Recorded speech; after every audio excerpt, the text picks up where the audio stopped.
엄중하고 무거운 마음으로 이 자리에 섰습니다. 안양 만안구 출신 강득구 의원입니다. 민주당은 불법을 저지른 검사에 대한 탄핵 소추안에 뜻을 같이 하는 100여 명의 의원이 오늘 탄핵안을 발의합니다. 이는 지난 70년간 누적된 검찰의 잘못을 바로잡는 첫 발을 떼는 큰 걸음의 시작입니다. 검사징계법에 따라 검사가 잘못해도 검찰총장이 징계 청구를 하지 않으면 징계할 수 없었습니다. 없습니다. 이게 현실입니다.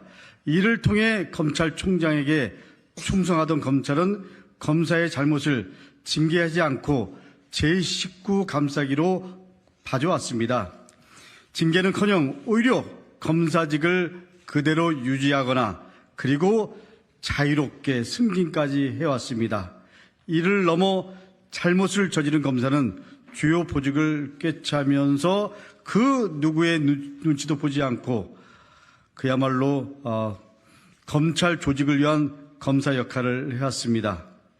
검사는 은퇴 후에도 정관예우라는 범죄를 통해 부를 축적해왔습니다. 네, 이제 잘못한 검사는 처벌받고 징계받게 하겠습니다. 잘못한 검사를 탄핵하는 지극히 상식적인 일을 시작하겠습니다. 검사 탄핵은 검사와 싸우는 것이 아닙니다. 헌법과 법률을 위반하고 민주주의를 파괴하며 주권자인 국민을 무서워하지 않는 검찰 정권과 싸우는 것입니다. 군사 독재 정권에 항거했듯 검찰 독재 정권에 항거하는 것입니다. 외형은 검사 탄핵이지만 잘못을 저지르고 반성하지 않는 무소불위의 권력을 휘두르는 검찰 독재에 심장을 찌르는 것입니다. 지난 6월부터 검사 탄핵을 준비해왔고 최근 검사 탄핵 발의 요건인 100명의 동의를 넘어 당론으로 불법을 저지른 검사에 대한 탄핵 절차를 추진합니다. 그 첫걸음으로 안동환 검사 탄핵 소추안을 발의합니다. 안동환은 서울시 공무원 간첩 조작 사건의 증거들이 조작되었음이 밝혀지고 검찰이 큰 위기에 처하자 이미 기소유예 처분을 받았던 사건을 가져와 뒤늦게 보복 기소를 감행했습니다. 이에 대해 대법원은 최초로 검찰이 공소권 남용을 인정했고 보복 기소임을 명확히 했습니다. 대법원 판결로 보복 기소한 안동환의 위법이 세상에 증명됐습니다.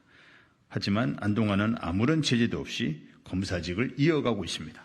헌법과 법률을 위반한 검사는 탄핵이 결정되면 헌법재판소법에 따라 5년 동안 공무원이 될 수 없고 또 변호사법에 따라 5년 동안 변호사가 될 수 없습니다.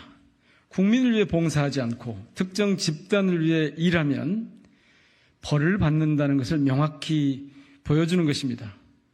이제 검찰의 무소불위 권력에 제동을 걸겠습니다.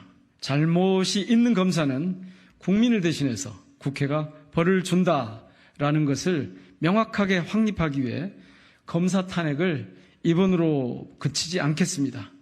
이것으로 끝나지 않고 위법이 명확하게 확인되는 검사에 대한 탄핵을 계속 추진하겠습니다. 2023년 9월 19일 더불어민주당 검사 탄핵 발의 국회의원 일동.